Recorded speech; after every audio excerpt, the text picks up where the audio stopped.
All right, well, I guess this is the official start.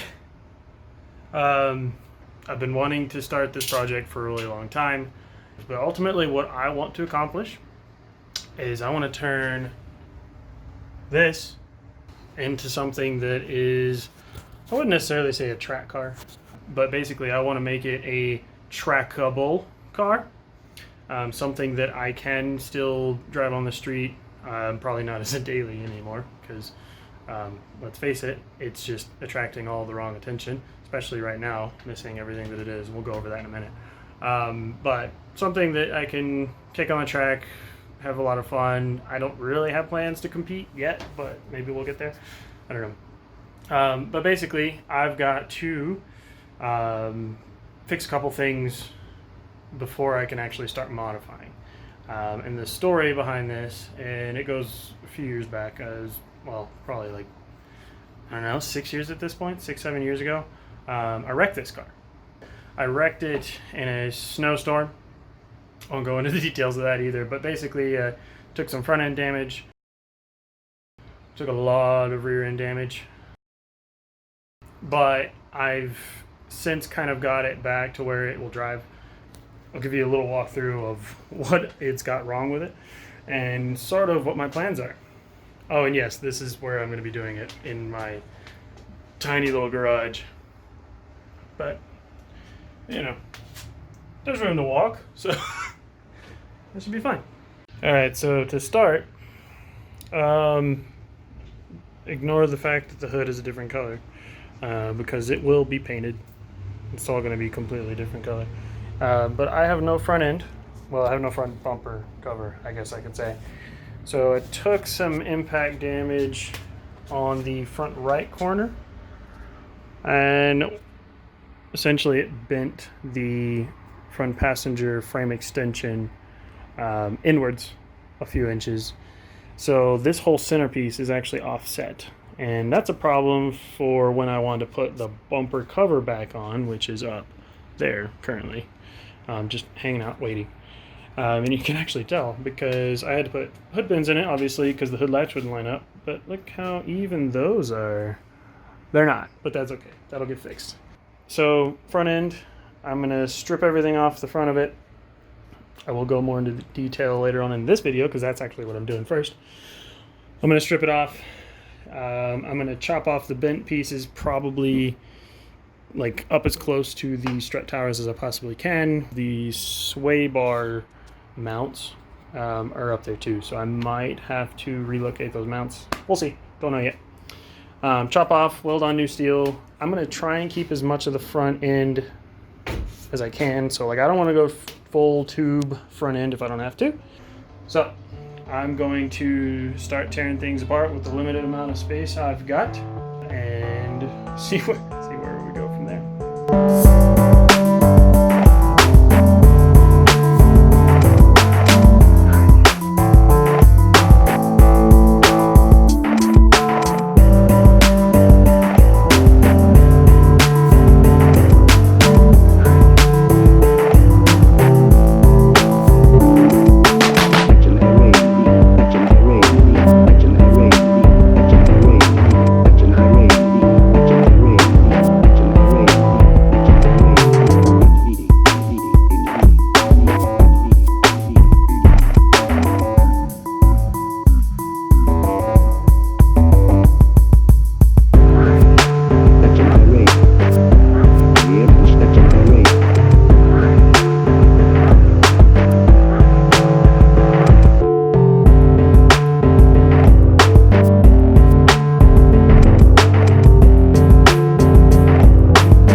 So it looks like a mess, but it's actually good.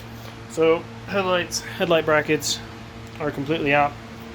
This arm is completely exposed, well, almost completely.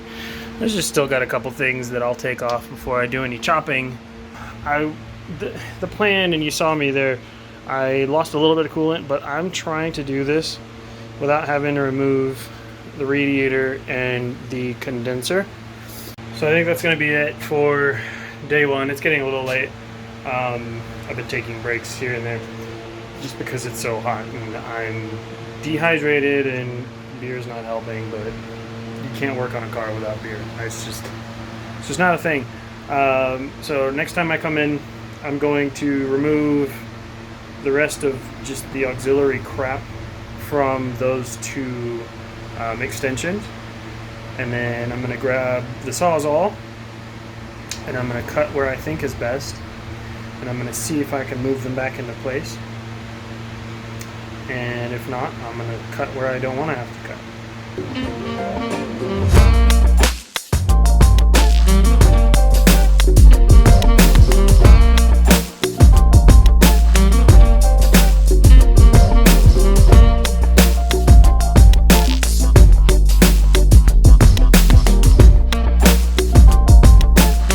So I've got the two different pieces set up here just so you can see, like, that's how dramatically different they are. It got crushed, so there's no wonder that it kind of bent the front end of the frame, but that's okay, because now I've got two surfaces that I'm gonna plate the front end of this just with some 1/8 inch or something like that. Might put some reinforcement down the side or whatever, but I'm not going to be able to bend them back to the right, but what I'll be able to do is kind of adjust where I put the mounts. So like this one, that's a lot better to work with, so I can just tap that back to flat. So basically I'm still going to have to work with the bend, but I'll just make up for that by moving the steel that I weld in just a little bit off, so that the mounting points are the same. I don't really care about what it does on its way to the mounts, but as long as the mounting points are in the right spot, that's all that matters to me.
Well, I guess it's time for an update.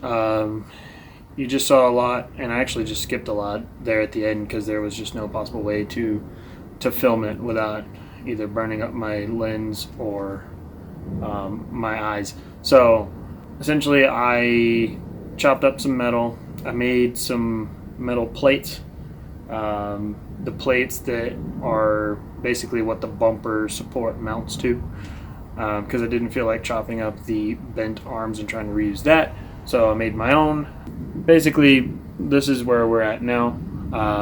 As you can see, it is reassembled somewhat. So what I'm doing now is once I got the arms welded on, which I'll show you that, I guess. So forgive me, it's kind of hard to see what's going on here, but basically I've got this arm extended out.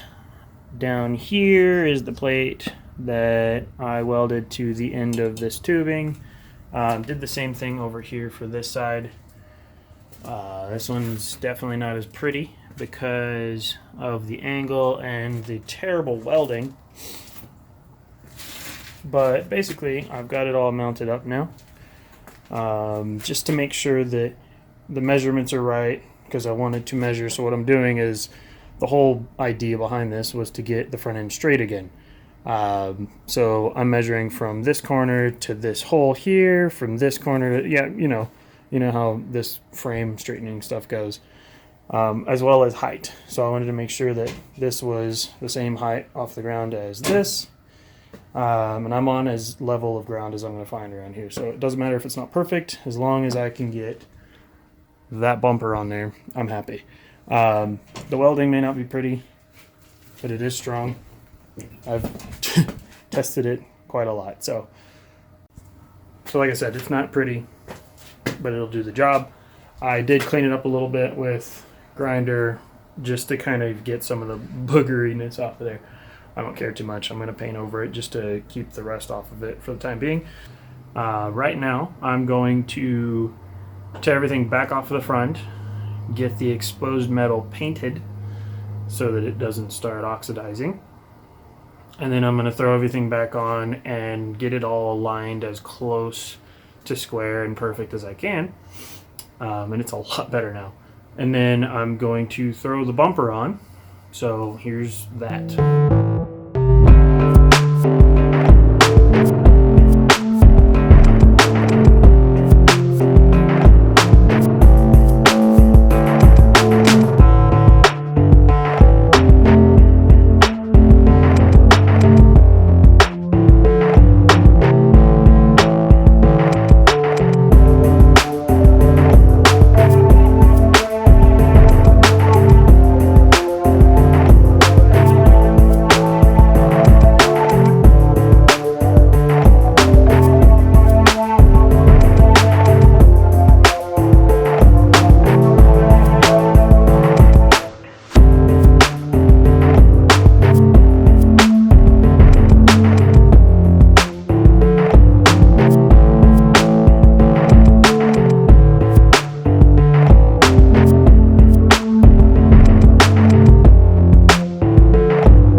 So I guess it's been a little while since I talked to the camera, but I'm done for now. Anyway, I'm done for this video.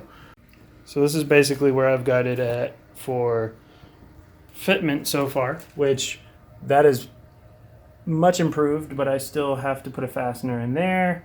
No big deal on that gap. I really don't care. This gap is a slight bit uneven, and that is mostly the hood. The bumper, this is all straight, right? Measurements wise, this is all straight.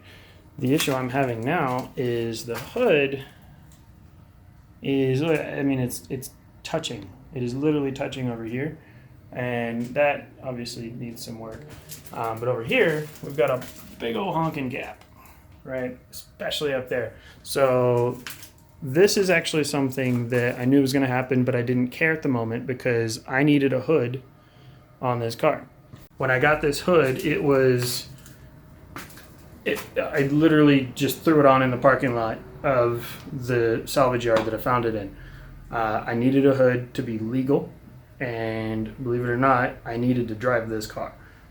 But it's basically I'm happy with it for a car that was wrecked dramatically. It's actually lining up pretty well. The headlights are straight now. I actually had to drill offset holes to hold one of them before, just because it wouldn't mount up in the original location. But now it does. I'm not sure what the next video is going to be. I've got a bunch of things to do, and I have not decided what my next step is going to be. So essentially, the next big things are going to be painting the car, and that'll be a fun one. Let me tell you, you're going to want to see that. So painting the car, and I know this one's not going to be next because I don't have all the parts, but I do need to do the transmission swap. I've got the new 6-speed manual. As again, I've said in the beginning of this video, it is an automatic, and that is just, it's a joke. It's not going to work on the track. So I'll be piecing that together now, especially that I'm done with the front end. I do want that to be done very soon. So stay tuned. The next video should be coming a lot sooner than this one. This one actually took me, I mean, I've been filming over the course of probably better part of 2 months.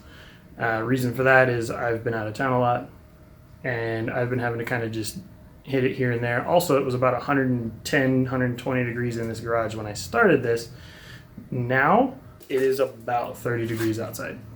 It snowed twice over the course of this video being filmed. So the weather's changing, and it's changing quickly.